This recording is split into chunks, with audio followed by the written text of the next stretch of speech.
Hola, le voy a hablar del sistema educativo mexicano.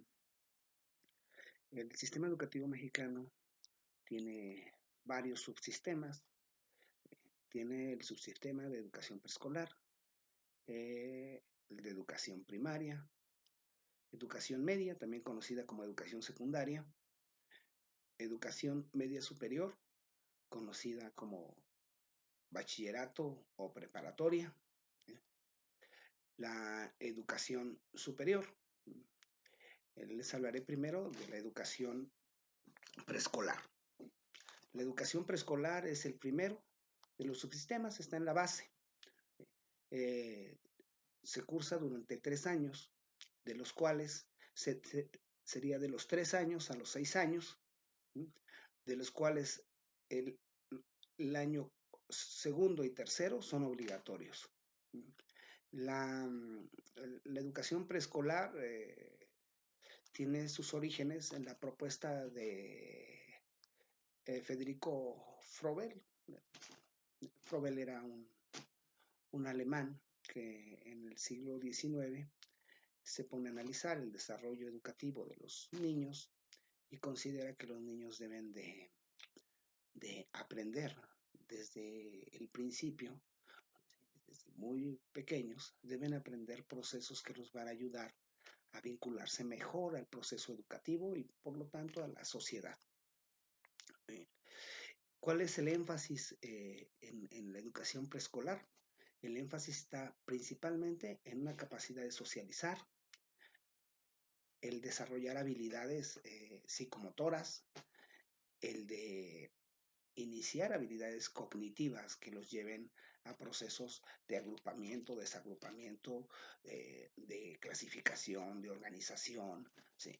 eh, identificación de algunos elementos sin forzosamente se conviertan en el elemento que va a ser después, es decir, identificar los números, identificar las letras, identificar los colores.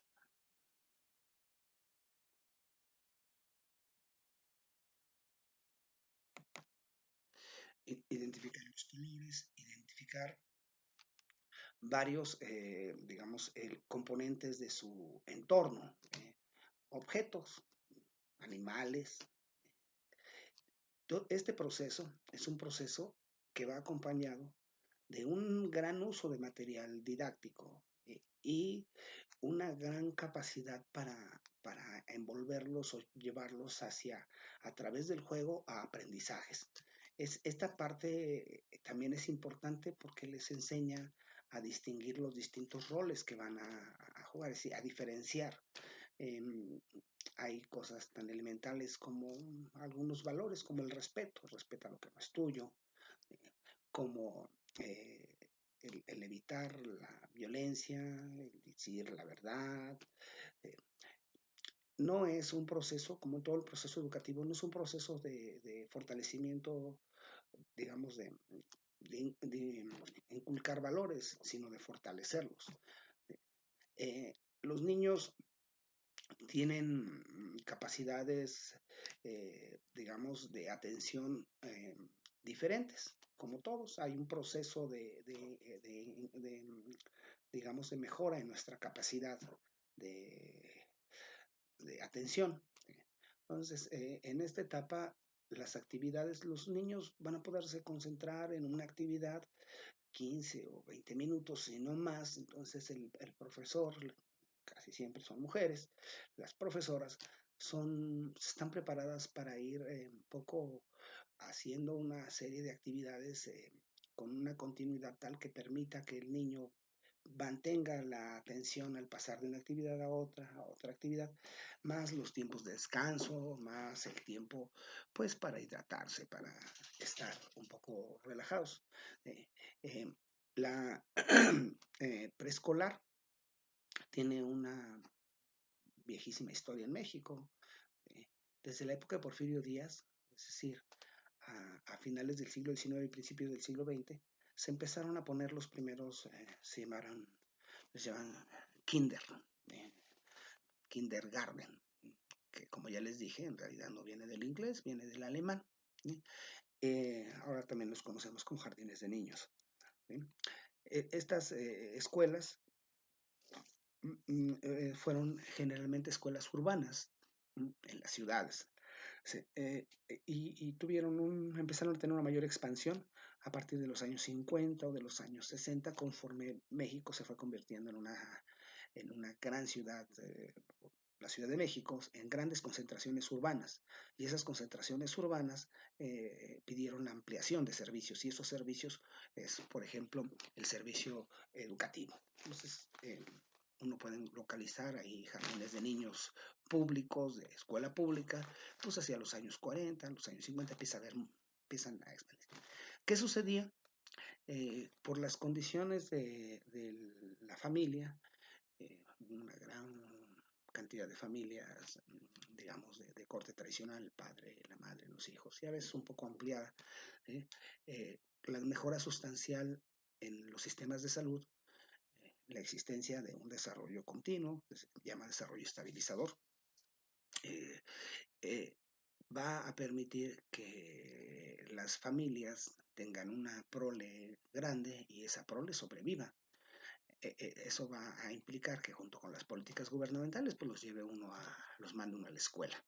Eh, Sin embargo, al kinder no van tanto los niños porque como no hay, la madre se dedica esencialmente a las labores del hogar, los tiene en la casa y no los mandaban, vamos, no tenían la necesidad de mandarlos, lo veían como un espacio donde iban a ir a jugar.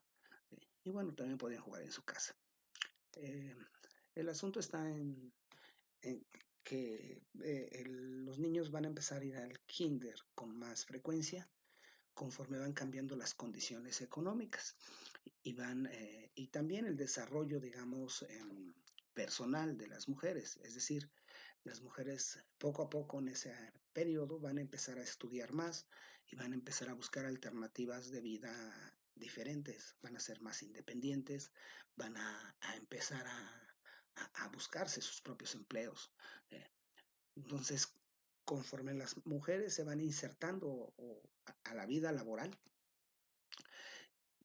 preescolar empieza a tener una importancia mayor, un poco en el sentido de guardería, otro poco porque las políticas públicas de educación pues están impulsando que mande uno a sus hijos a la escuela.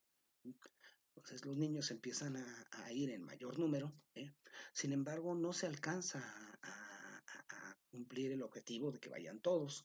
Tampoco existe la infraestructura, hasta la actualidad no existe la infraestructura para que todos los niños que están en edad de ir a preescolar vayan a preescolar. En el año 2002 se, se decreta que preescolar es obligatorio. Y lo vamos a ver en otro periodo.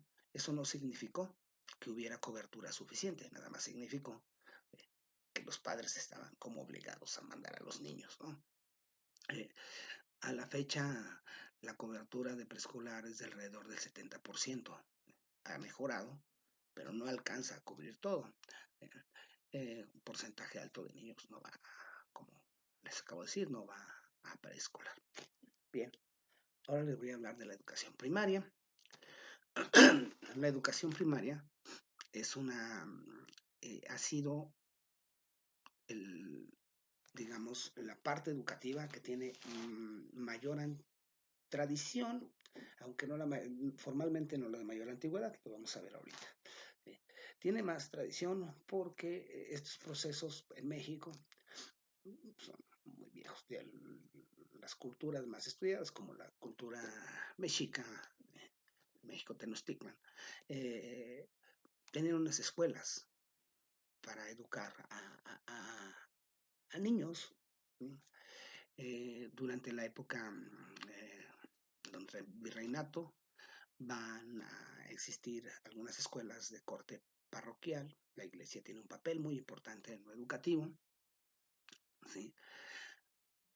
Pero esta educación, que es una educación elemental, así le van a llevar durante mucho tiempo, educación elemental, era la enseñanza de las primeras letras, a leer y a escribir, a hacer operaciones aritméticas básicas. En esencia, ese era un poco el objetivo.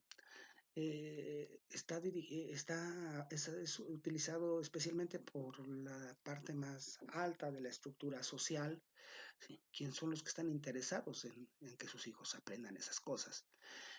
Incluso la presencia de mujeres que se educan en educación que llamaremos elemental o primaria, no es tan alta, son en general hombres los que lo hacen, ¿sí? Y esto va a cambiar al iniciar el siglo XIX. Al iniciar el siglo XIX hay un mayor interés en que se eduque las personas. En Europa ese interés ya había nacido previamente y ese interés nació bueno, desde el siglo XVIII en las zonas de desarrollo industrial. Para insertarte en la vida productiva e industrial necesitas habilidades que solamente te da la escuela. Habilidades no nada más de pensamiento, habilidades no solo de acción, sino también una serie de conductas.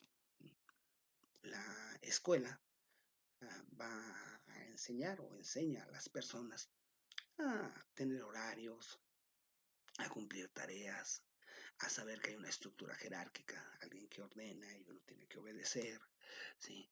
Que hay que cumplir, digamos, ciertas actividades y esas actividades se vuelven rutinarias, se van cumpliendo cada día, cada día, cada día. Eh, Esos elementos son importantes, más el saber leer y el escribir y hacer operaciones permite que estos niños, cuando sean insertados en el mundo laboral, ya tengan herramientas para trabajar, les digo, especialmente en la industria. En el mundo rural hay una gran transmisión de conocimiento vía oral y por lo tanto no es tan necesario, ¿sí? De hecho, la vida de campesino se puede hacer sin saber leer y escribir. Eh, bueno, en el siglo XIX hay un mayor interés y se va a tener un modelo, ¿sí? Se llama modelo lancasteriano. El modelo lancasteriano es el modelo de monitores. Hay un profesor, hay un grupo numeroso. Lo que hace el profesor es elegir entre los más competentes de sus alumnos quienes se dediquen a enseñar a sus compañeros. Pues, grosso modo, este es un poco el modelo. Eh, México en el siglo XIX, a partir de 1821, es un país independiente y va a haber una especie de conflicto permanente entre dos grandes propuestas. Una propuesta que llamaremos inicialmente federalista y después liberal, y otra que llamaremos centralista y luego conservadora. Estas son maneras de decirle, no son tan rígidas, ¿no? Un federalista después pudo haber sido centralista, y un conservador se pudo haber convertido en federalista, en fin, no era un asunto tan como en la política actual, vamos, tan cerrado. Y ellos van en los dos hay un proyecto educativo, pero el proyecto educativo es de mayor alcance porque el proyecto educativo liberal es de mayor alcance porque pretende beneficiar a la mayor parte de la población. Eh, el momento, digamos, culminante de este proceso, que no es un proceso de acción, es un proceso de razonamiento, de búsqueda de ese logro, se va a alcanzar con la Constitución de 1857 y las reformas liberales previas, digamos. ¿Sí? ¿Por qué en la de 1857? Aunque en 1833 Valentín Gómez Farías, cuando toma la presidencia de manera temporal por ausencia del presidente Antonio López de Santana, en 33 se lanza una serie de propuestas educativas entre las cuales está una propuesta de educar, ¿eh? De ponerle énfasis al proceso educativo. ¿eh? Hasta 57 se va a lograr la separación de la iglesia y el Estado. Como ya les había dicho, la iglesia tenía un papel muy importante en el aspecto educativo. Una gran cantidad de escuelas eran escuelas parroquiales. Ya había aparecido un nuevo tipo de escuela, eran las escuelas que es importante, las escuelas de mujeres que llegaban a educarse y que en su propia casa abrían una especie de escuela donde enseñaban a los niños primeras letras, enseñaban números, ¿no? Estas escuelas llamadas de estas mujeres van a jugar un papel importante. Sin embargo, el dominante es la iglesia controlada, digamos, por la iglesia controlando las escuelas, estas iglesias parroquiales. Al ser parroquiales, el contenido dogmático es muy grande. Con la Constitución 57 se establece la separación de la Iglesia y el Estado se asume como el rector de la educación. Y eso es muy importante porque se inician proyectos educativos de corte totalmente laico. Las cosas no suceden de un día para otro, sino son un proceso largo. Siguen existiendo escuelas de corte eh, confesional, escuelas de corte religioso hasta la fecha. Al final platicaré por qué existen.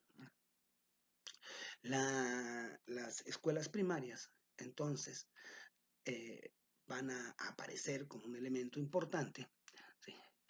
Pero poco a poco los primeros que están obligados entonces a llevar la educación a los niños es el Estado mismo, y el Estado eh, con uno de sus componentes, el gobierno. El gobierno tiene tres niveles, no es un proceso de subordinación, ¿eh? Es el gobierno federal, el gobierno estatal y el gobierno municipal. Durante esta primera etapa, tratando de trasladar el proceso educativo, ¿sí?, que tenían las parroquias a alguien, el ente más cercano para administrarlo, se le va a dar mucha importancia a la educación a partir de los municipios. Eh, se van a asumir como responsables de las escuelas. Sin embargo, los municipios no tenían dinero, pues tiene que intervenir el Estado, el gobierno estatal. ¿Qué es lo que va a suceder en general? A partir de 57 lo que va a suceder es que sí van a llegar escuelas, pero las escuelas van a estar especialmente en las zonas urbanas. Cuando llegan a las zonas rurales, sí van a llegar escuelas a las zonas rurales, pero los padres no tienen interés en mandar a sus hijos a la escuela primaria. No tienen interés porque cada uno de esos niños es una unidad productiva. Trabajan en el campo, hay que cuidar la tierra, cuidar los animales, hacer actividades que den en recursos para la familia, para el sostenimiento familiar. Entonces no tienen mucho interés haciendo una discreción. Esa es un poco la razón por la que las familias pobres actuales no impulsan tanto que sus hijos vayan a la escuela, no porque no tengan interés, sino porque esos niños también representan una unidad económica, es decir, alguien que nos va a traer algo de dinero, ¿eh?, o que va a cooperar para que se logre, digamos, los recursos suficientes. Pero bueno, regresando al asunto, la educación primaria va a empezar a consolidarse en la época de Porfirio Díaz. Ya hice en dos momentos referencia a Porfirio Díaz y voy a decir por qué es tan importante el periodo de Díaz. Primero, porque Porfirio Díaz logra la estabilidad del país. Segundo, porque Díaz hace un proyecto nacional. Díaz era profundamente nacionalista, era en muchos sentidos anti-yanqui, pero también tenía una praxis política, y en su praxis política el vecino del norte también podía ser un socio comercial. Lo que hizo Díaz fue diversificar esa sociedad, es decir, no asociarse solo con los Estados Unidos, también impulsó la migración de ingleses, franceses, españoles, italianos.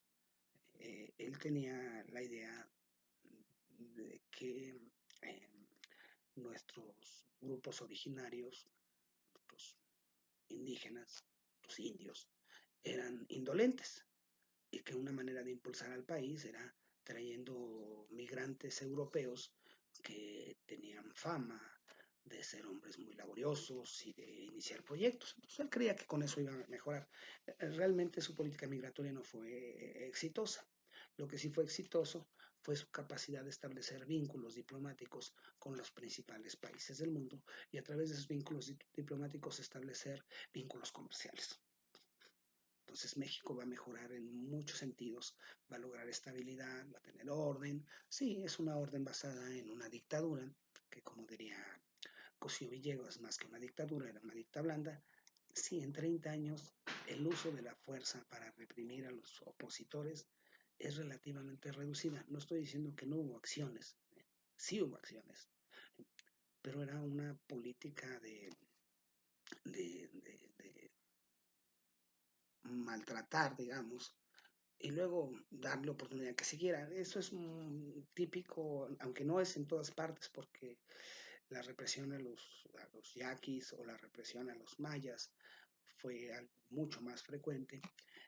Por ejemplo, en el mundo del periodismo siempre hubo periódicos opositores, cuando llegaban a colmar, digamos, o a fastidiar al gobierno, el gobierno iba, lo cerraba, destruía las prensas, ¿sí? Metía a la cárcel al periodista, lo tenía un tiempo, lo dejaba salir, le dejaba que iniciara otro periódico y así funcionaba. Bueno, con Díaz, por fin con esa estabilidad, se va a dar una mayor ampliación de la educación. Él trae pedagogos, ¿sí? Trae un grupo de pedagogos alemanes, suizos, que van a lanzar una propuesta educativa y él la lleva a cabo. Estas, uno muy famoso es Enrique Rebsamen.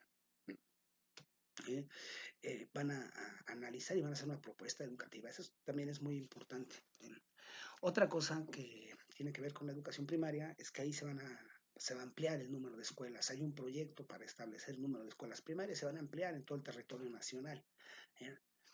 Y la primaria se va a convertir en un instrumento educativo, digamos, un elemento educativo, porque también empieza a suceder algo muy importante en México. En la época de Díaz comienza el periodo de industrialización nacional. Y ese periodo de industrialización nacional va a requerir lo que ya les había comentado que había sucedido antes en Europa. Va a requerir que desde la escuela se empiecen a formar personas que tengan ciertos hábitos, ¿sí? Y ciertos conocimientos para poderse insertar rápidamente en los procesos industriales. ¿Sí? Aunque México no se convierte en un país industrial durante la época de Díaz, sí inician varias de las grandes industrias. ¿Sí? Una industria que van a ser dominantes, digamos, es la industria de los tejidos. Otra industria es, que se crea tiene su nacimiento uno de los centros industriales más importantes del país hasta la fecha, que es Monterrey. La Ciudad de México también se convierte en un centro industrial y empieza un desarrollo distinto del país y ahí la educación se vuelve importante. ¿Eh? La educación primaria va a ser la primera de los subsistemas de educación que se va a convertir en obligatorio. Y al convertirse en obligatoria, se necesita tener la cobertura suficiente. Van a pasar décadas antes de que la educación primaria logre la cobertura del 100%. Eso lo va a lograr prácticamente hasta los años 80 del siglo pasado, cuando tiene una cobertura del 100%. Es decir, hay un lugar en una escuela para cada niño de este país. Luego, la Constitución de 17 va a establecer un marco mucho más sólido para la obligación del Estado en lo educativo. El Estado es el responsable de todos los niveles educativos, no nada más de la educación básica, digamos, sino de todos los niveles. El siguiente, durante mucho tiempo, la educación primaria es a la que se le va a llamar la educación básica. Entiéndase educación básica como la que todos los integrantes de la sociedad mexicana deben cumplir, todos, sin diferenciación. Luego, hacia 1926, 25-26, va a crearse la escuela que llamamos secundaria, que ya les dije, secundaria, educación media, es lo mismo. Secundaria. ¿Por qué se crea la educación secundaria? La educación secundaria, que es la que sigue a la primaria, ¿sí? Preescolar tiene 3 años, primaria tiene 6 años y la educación secundaria tendrá 3 años. Hasta la fecha tiene 3 años. ¿Qué objetivo tiene la educación secundaria? Su objetivo principal es dos cosas: consolidar lo que se aprendió en la primaria. ¿Cómo se consolida? Cambiando la estructura. Mientras en la estructura de educación primaria tenemos un profesor que prácticamente lleva todo el proceso, ahora ya hay más profesores porque ha cambiado. Hay un profesor de educación física, hay un profesor de inglés en algunas escuelas, ¿no? O de idioma, no de inglés forzosamente, de idioma.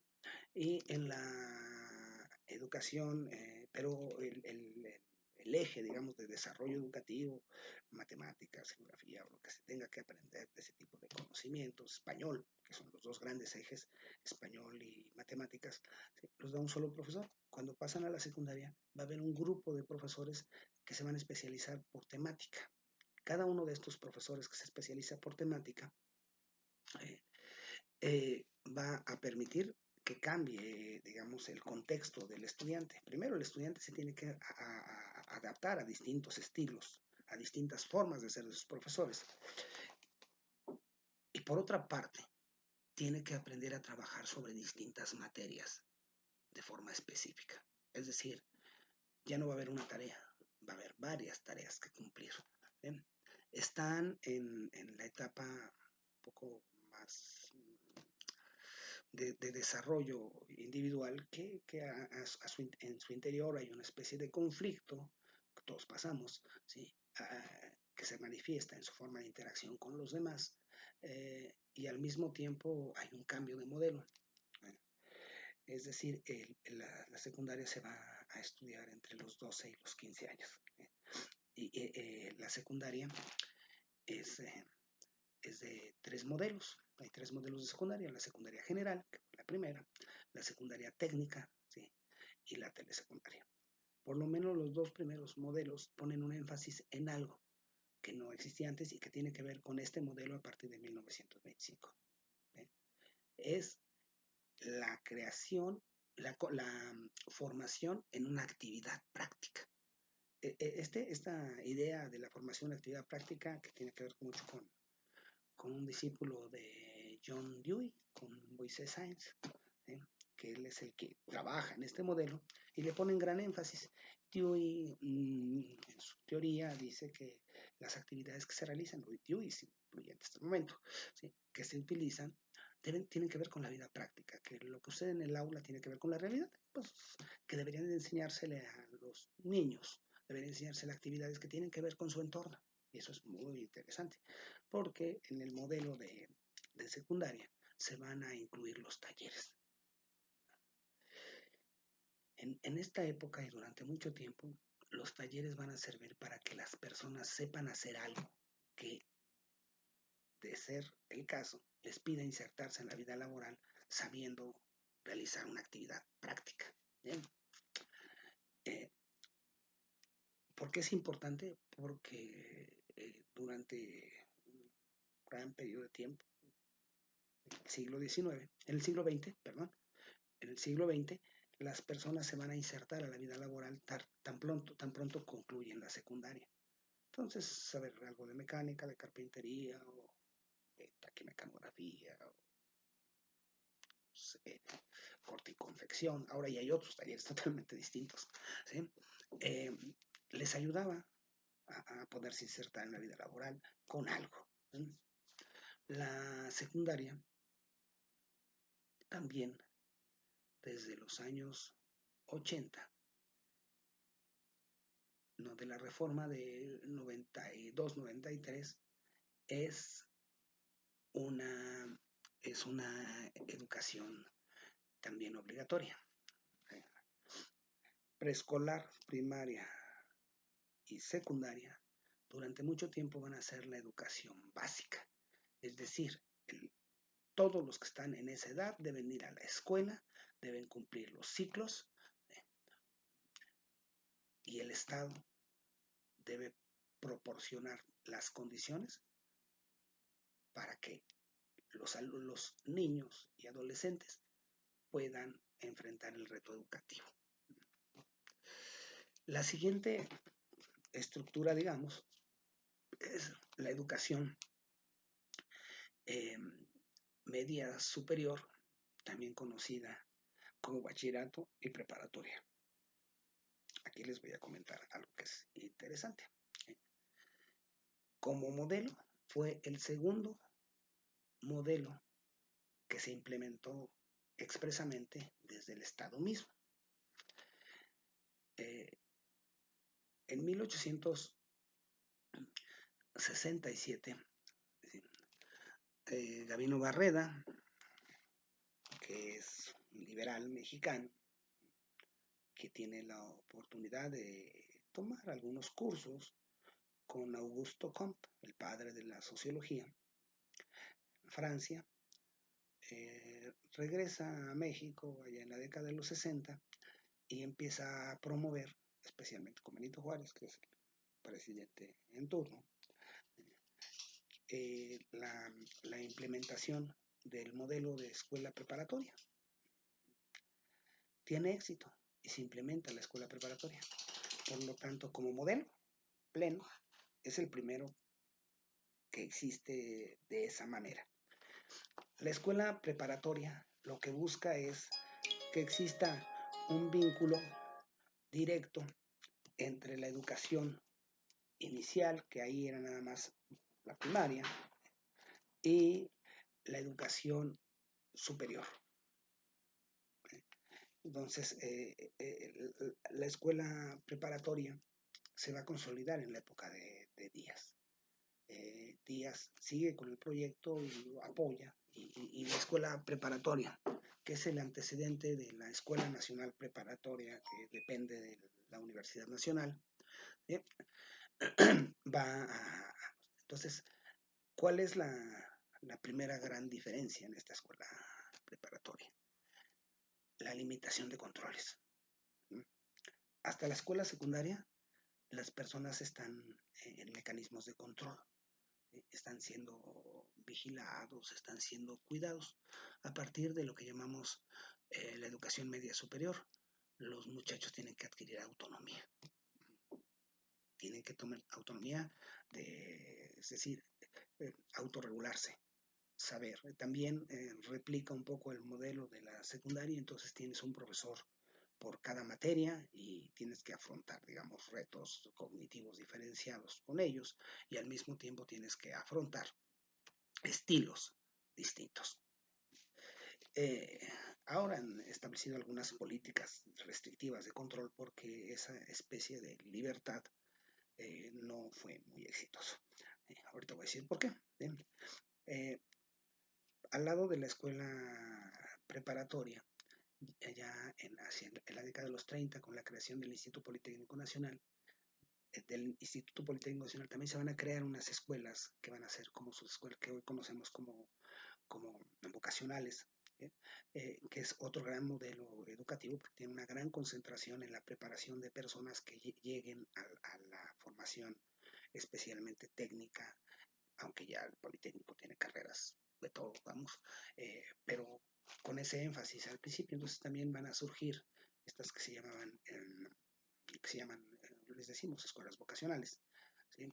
Entonces la preparatoria, se van a replicar el modelo de escuela preparatoria, o de bachillerato, digamos, de este tipo de bachillerato, e incluso del bachillerato tecnológico que implementan a través del Politécnico Nacional, se va a replicar en el país. Entonces las universidades van a replicar esos modelos, ¿sí? Y poco a poco se va a ampliar la cobertura. Sin embargo, la cobertura seguía siendo insuficiente, digamos, ¿no? No obstante, a partir de la posguerra, en el periodo que se llama el desarrollo estabilizador y cuya figura, digamos, de control se llama el Estado benefactor, un Estado que interviene mucho en las actividades económicas, sociales, en el caso de México, con un gran control político a través de un solo partido, el Partido Revolucionario Institucional, va a permitir que México tenga un desarrollo continuo, se le llama el milagro mexicano. ¿Qué tiene que ver el bachillerato o la educación media superior con esto? Es que se van a crear modelos de bachillerato, los modelos que se van a crear en los 60 son los modelos de bachillerato tecnológico. Se van a crear por una instancia que hace bachillerato tecnológico el que los dice, los difunde por todo el país. Aquí es importante que mencione un modelo que ahora es de educación superior, que sin ser el modelo de escuela preparatoria, fue muy importante. Se llaman las escuelas normales. Las escuelas normales existen desde el siglo XIX. Nuevamente, en la época de Díaz, se les va a dar un cierto impulso, ¿sí? eh, y se van a crear más escuelas normales. ¿Por qué? Porque si estás ampliando el modelo de educación primaria, necesitas especialistas en ese tipo de enseñanza y las escuelas normales forman especialistas para la enseñanza especialmente de educación básica. ¿Por qué lo menciono ahorita que estoy mencionando la educación media superior? Porque durante muchos años, prácticamente hasta finales de la década de los 70, la educación normal, o sea, el normalista, era una educación terminal que te permitía insertarte en la vida laboral, ¿sí? Después de tener esos cursos, después de la secundaria. Es decir, tú estudiabas la normal después de la secundaria. Era una normal de 4 años. ¿Sí? Y luego ya te podías insertar y ser profesor. ¿Sí? Poco a poco, eh, la normal fue el antecedente de estudiar una carrera profesional, pero tuvieron que repetir el bachillerato, la educación media superior, para poder ir a la universidad. Entonces, habían hecho sus estudios como normalistas y luego se habían tenido que hacer la educación media superior para poder acceder a educación superior. Pero bueno, lo que es importante de aquí es mencionar que también la educación, la normal, fue durante mucho tiempo una manera de oportunidad académica de profesionalización y que se realizaba prácticamente con la temporalidad de la educación media superior. La educación media superior, el modelo es de 3 años. ¿Sí? La mayor expansión, digamos, del sistema lo va a tener hacia la década de los 70, que es una expansión del sistema educativo, eh, con la creación de el Colegio de Bachilleres, con ALEP, ¿sí? y, eh, el, y otra serie de instituciones, pero esos dos son el modelo de CCH, que se crea dentro de la Universidad Nacional. Bueno, esas tres tipos que son modelos en su momento hasta cierto grado innovadores, porque no funcionan a través de la estructura curricular de asignaturas, sino de conglomerados, digamos, de materias, ¿no? Sí, módulos. Es otra forma de operar y con otra temporalidad, otra manera. En su tiempo fue bastante innovador, digamos, para el entorno mexicano. El bachillerato, entonces, o educación media superior o preparatoria, tuvo un desarrollo constante y se va a ir convirtiendo y consolidando hasta que se convierte en educación obligatoria. Por una reforma, ahora también la educación media superior es obligatoria. Cuando se vuelve obligatoria es que el Estado tiene la obligación de tener la cobertura y ofrecer el servicio. Ya estamos, digamos, hemos cubierto preescolar, primaria, secundaria, ¿sí? Y bachillerato, también conocidos los dos últimos como educación media y educación media superior. ¿Eh? El siguiente subsistema es el de educación superior. Y ese es, con una estructura formal, el más antiguo de todos. Porque con si no mal recuerdo, la creación de la universidad, entonces Universidad Pontificia, Real y Pontificia de México, que es un antecedente muy lejano, pero un antecedente de la Universidad Nacional, o de la universidad, para no meternos en líos. En 1551 se crea la primera escuela para formar ¿qué? Médicos, abogados, por supuesto teólogos, especialmente. durante mucho tiempo la educación superior va a estar bajo control de la iglesia. En la época virreinal y hasta 1857 con la Constitución que separa y que nos convierte en un Estado completamente laico, separa la iglesia y el Estado, y entonces la educación, ya les había dicho, se vuelve obligación del Estado. eh, la universidad va a estar, digamos, en continuos vaivenes. ¿Sí? La van a desaparecer. Gómez Farías la desaparece en 33, desaparece la universidad, reaparece, desaparece, hasta que desaparece con la Constitución 57. ¿Sí? Ya no. Ahora, ¿quiénes dan la educación superior?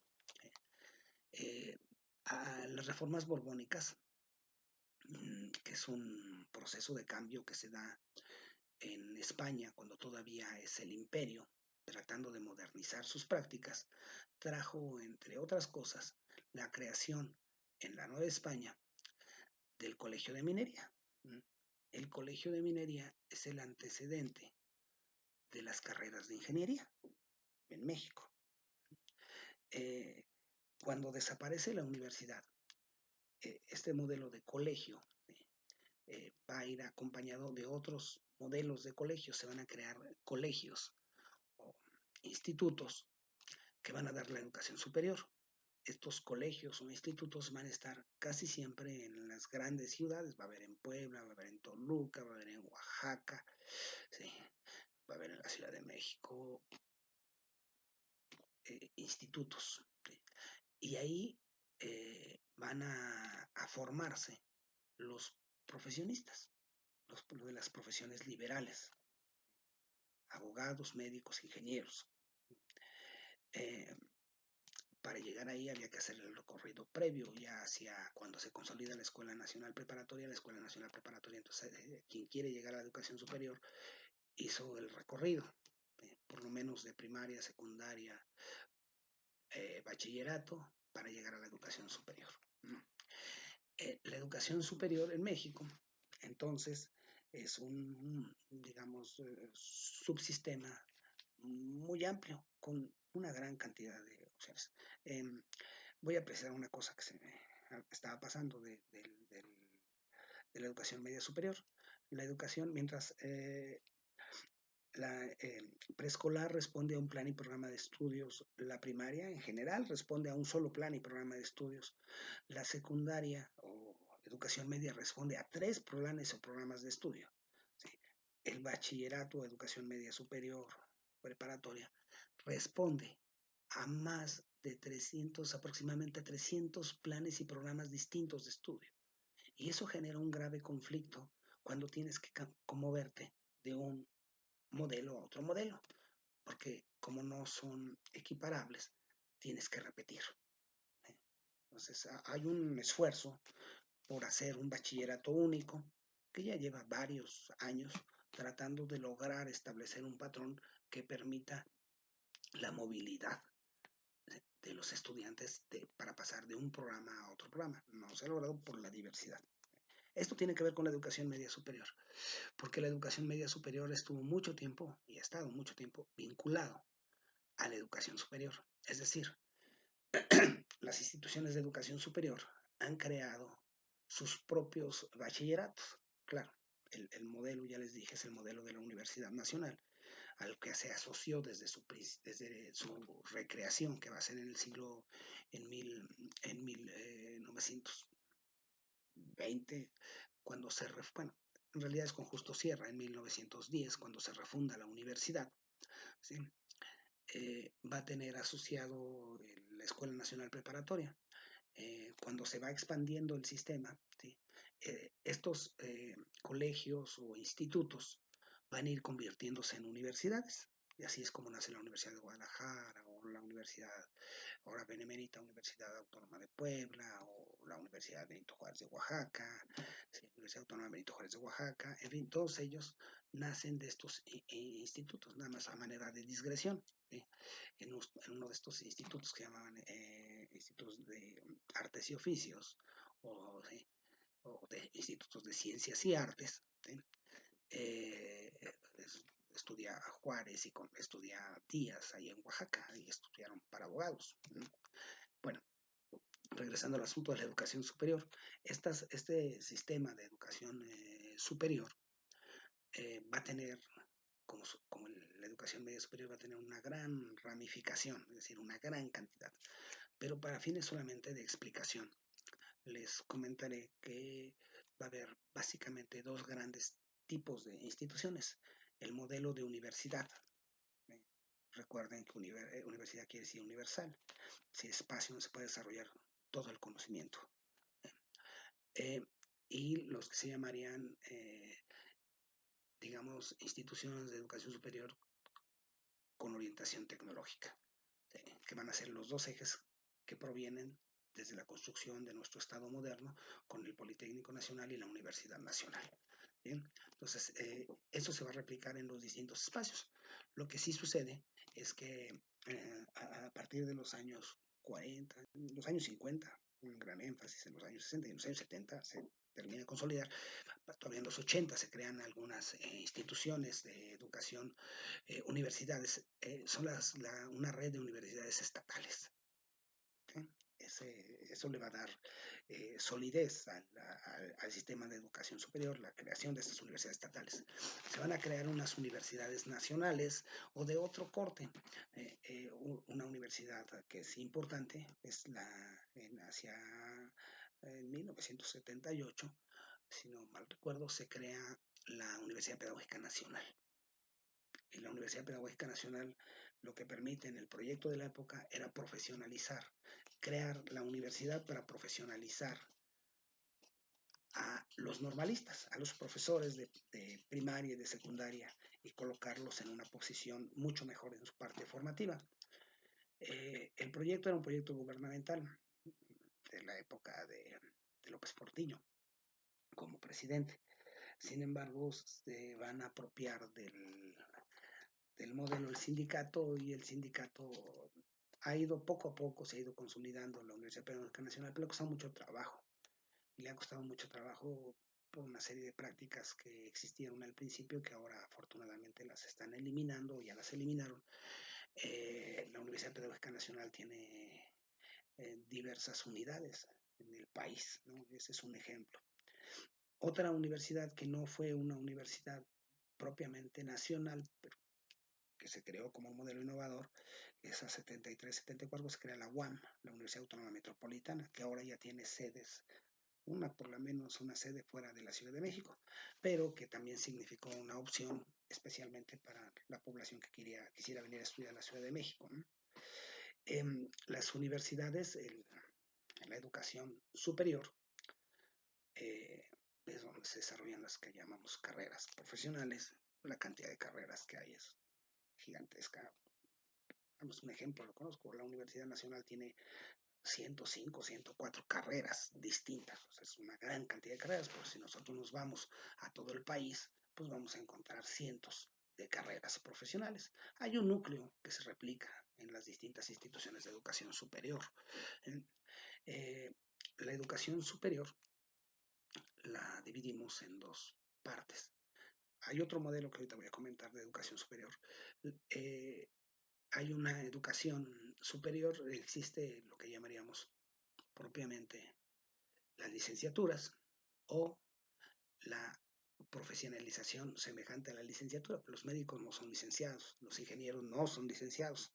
Sin embargo, digamos que obtienen lo que llamaríamos un grado. Todos ellos obtienen un grado. Y por lo tanto, hay otra parte dentro de la educación superior que se llaman los posgrados. Pues, para simplificar, diremos que lo que llamamos licenciatura es la obtención de un grado. Y les digo, que quede claro que hay personas que no reciben título de licenciado y sin embargo están en esa fase de la educación superior, en la obtención de un grado. Y existe el posgrado.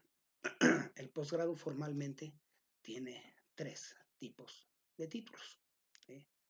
La especialización, que es muy frecuente en las áreas médicas, por ejemplo, es una certificación que te da algo que te debe dar cualquier grado y posgrado.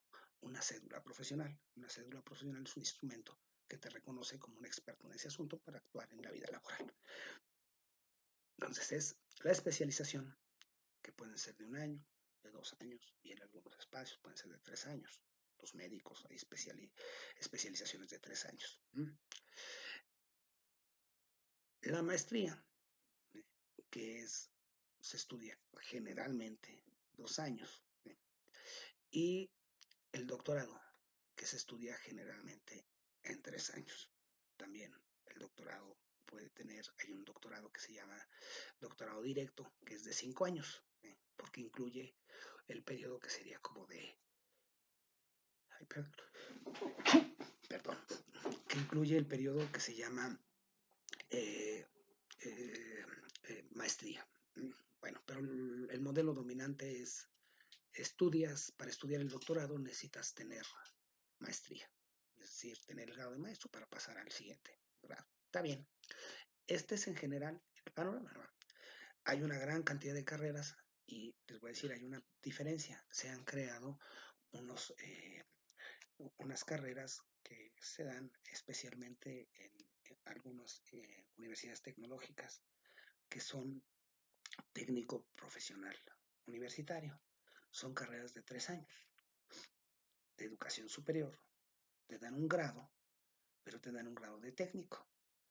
Ese grado de técnico, para convertirlo en un grado completo, ¿sí? Necesitas estudiar 1 año más o 2 años más, depende del modelo. Pero este modelo lo que pretende es dar formación de 3 años en educación superior y que luego te insertes en la vida profesional, es decir, pretende ser mucho más práctico. Y son carreras que están estrechamente vinculadas con las necesidades de los servicios y de la industria del entorno. ¿Sí? Bueno, eso es un poco lo que les quería platicar. Tienen que ir a un foro y tienen que opinar, pueden documentarse más, me pueden corregir si me equivoqué en algo. Sí. Bueno, los espero en el foro.